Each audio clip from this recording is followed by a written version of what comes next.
Not all of our minisodes need to be from listeners. In fact, places or lesser-known cases can sometimes take us to dark realms.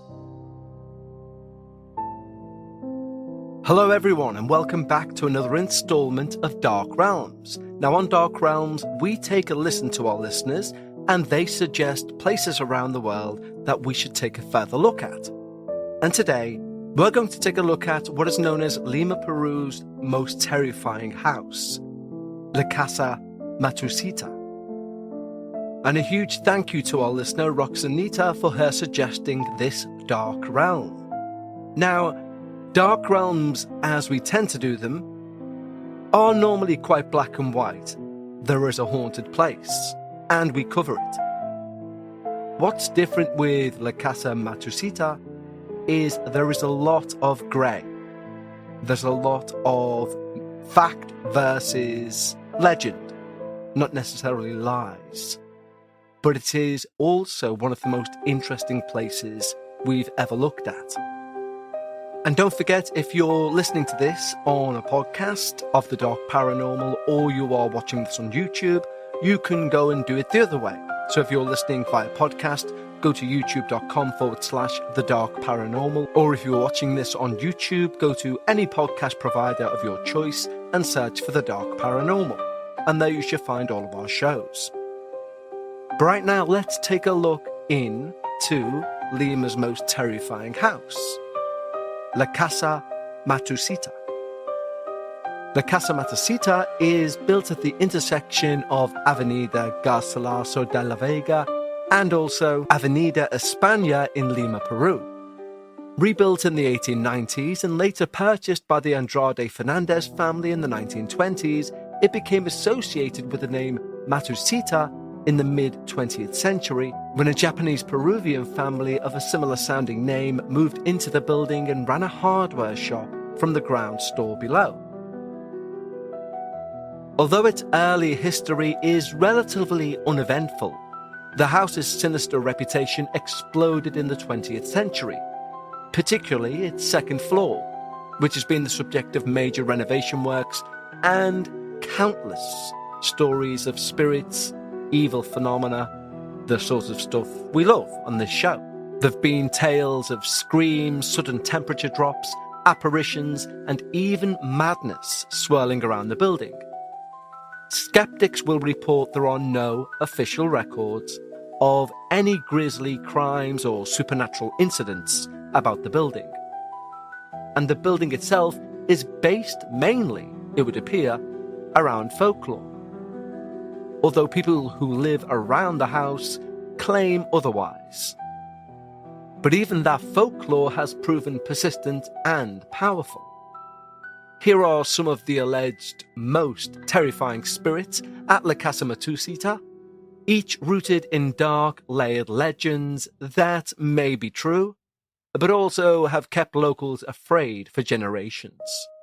The oldest legend that involves La Casa Matisuta involves a mysterious woman by the name of Parvene de Vaspa. This woman, said to have arrived in colonial Lima in the 1750s, was of Persian origin, seemingly a solitary figure known for her healing abilities and herbal knowledge. But suspicion and religious zeal collided, and she was accused of witchcraft during the time of the Spanish Inquisition. Therefore, she was arrested, tortured, and condemned. She was reportedly burnt at the stake at that site for her supposed dealings with the devil. As the flames consumed her, so it said, her final curse was screamed, "Any soul who sets foot on this land will know nothing but misfortune." It said not long after her death, people in that neighborhood would hear ghostly voices, footsteps from buildings that they knew were empty, and they would often see a woman sobbing within the empty house itself. Fear took hold, and during that time, maybe that fear was not necessarily because of the alleged witch, but if you were seen as being in contact or having any sort of relationship with her, you too may fall foul of the Spanish Inquisition. But still, people in the neighborhood would swear they would hear children's cries emanating from that place. Dark, mysterious mists would be seen sweeping over the top of that very place. Over the centuries, her spirit has been blamed for violent paranormal encounters. In one widely circulated take, a Catholic priest was called in to try and bless or exorcise the second floor, only to be overwhelmed by this malevolent force, which not only flung his body to the floor, but picked him up, threw him across the room, and screamed at him to leave. Allegedly, he died shortly after. Yet, and this is the beauty of these sort of legends, others claim that's a lie, though it did happen. He was just never the same again. All of that said, there are no official records showing that Pavana's existence or execution ever took place. Her tale is one of the foundations of the house's cursed aura. It's said she still wanders that second floor, be it whispering threats or appearing as a shadowy female figure, attacking those who dare to enter. The legend restarted in the 1800s, with a wealthy and cruel man taking ownership of the home. Hated by his staff, he threw a lavish dinner party for elite guests. Two long-abused servants decided to exact revenge. And they'd done this not with violence, but humiliation. Secretly lacing the guests' food and wine with a potent hallucinogen. But what they intended as a prank spiraled into something much, much darker. The laughter, brought on by the hallucinogen, soon turned into screams. Terrifying screams. You see, under the influence, the guests lost all control. And when the servants returned to that dining room, they were met with a nightmarish scene. The guests, it would appear, had torn each other apart in a frenzy. Limbs scattered, blood painted on the walls, no one survived. The host suffered the worst. His face apparently was half-eaten, half-mutilated, basically unrecognizable except for his suit. Some say the servants went mad from what they seen. Some go as far as to say the entire staff ended up institutionalized. However, others believe they committed suicide out of guilt. Since then, ghostly screams and laughter have been reported from that second floor, along with a vision of blood dripping down walls that suddenly disappears. Some daredevils do claim to have stood in that room only to collapse in terror, experiencing vivid images of the massacre. According to one alleged note online, there was a quote that said 5 minutes in that room was enough to see the murders that occurred, and to lose control of one's mind.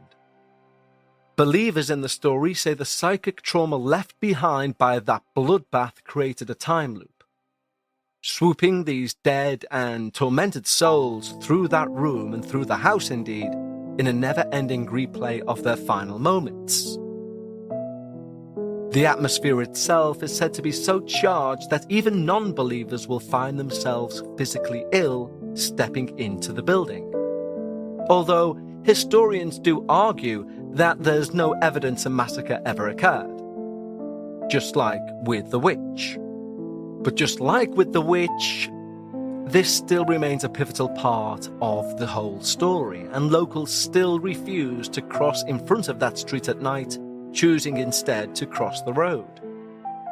Let's take a quick break to tell you about a wonderful product. Did you know there are more than 1,000 hormone disruptors living rent-free in our world? From the food we eat to the air we breathe, even the skincare we use, they could be messing with your hormones and making you feel like you're stuck in a mystery of your own. And just like a plot twist in a true crime story or one of those unexpected scary moments in our submitters' experiences, hormonal changes like premenopause or menopause can strike at the most unexpected times. And suddenly you're dealing with mood swings, sleepless nights, and all those other symptoms that make you feel like you're losing control. But here's the good news. This is one mystery you can solve with Happy Mammoth. Just take the 2-minute free quiz from Happy Mammoth, answer a few simple questions about what you're experiencing and where you're at in life, and you'll uncover the real culprit behind your hormonal symptoms. And the best part? After taking the quiz, you'll get a personalized recommendation to help you balance your hormones so you can feel like yourself again. The results are impressive. There are over 40,000 reviews on their website. Women cannot stop talking about it on social media. A bottle of Hormone Harmony is sold every 24 seconds. According to a survey, 86% of the women started losing weight, 77% say it improved their mood, and the biggest benefit? 100% of the women surveyed said they're feeling like themselves again. For a limited time, you can get 15% off your entire first order at happymammoth.com. Just use the code DARKParanormal at checkout. That's happymammoth.com and use the code DARKParanormal for 15% off today. As we said earlier, the Matisuta house got its name mainly from a family who moved there in the 19th century. Because in the 19th century, a Japanese immigrant family, the Matsushitas, reportedly lived peacefully in the house, running a store below. However, things were about to take a drastic and terrifyingly horrible change. You see, the father, known for his kindness, began to change. He became violent, jealous, possessive, suspicious of both his wife and his family, and became rather emotionally unstable. However, it would appear his suspicions may have been founded in a way, as one night he came home from work to find his wife in bed with another man. Enraged, he stabbed them both to death. Then he waited for his children to come home from school, and he murdered them too. On realizing what he'd just done, he slit his own throat. Others say he committed a ritual suicide, formerly traditional in Japan in times such as those. When the police arrived at the scene, one described it like a butcher's house. Disembodied corpses, blood soaked into the floor, the walls, and the patriarch's body collapsed in a pool of his own blood. Other reports say he even cooked some of the bodies before killing himself. Ever since then, people have reported hearing the sound of pacing footsteps, sudden chills in the temperature, and the ghostly giggles of children, followed by muffled sobs. Male visitors, in particular, claim to feel some uncontrollable sense of rage inside the home, like they're encountering the father's madness. A firefighter who once entered the house during an emergency described the atmosphere as follows. It was sheer fear. Children were crying, but there was no one in there. In the 1970s, the story reached national attention when a Peruvian TV presenter, Humberto Vilches Vera, placed a bet he could spend a night on that second floor. According to legend, he was found within hours, rambling incoherently, and was later institutionalized for a full year. However, later on, he admitted it was all a hoax for ratings. But that said, the damage was done. The myth, the mystery, had only been built up more regarding this now utterly terrifying home. Even today, people claim to hear the dragging of something heavy across the floorboards.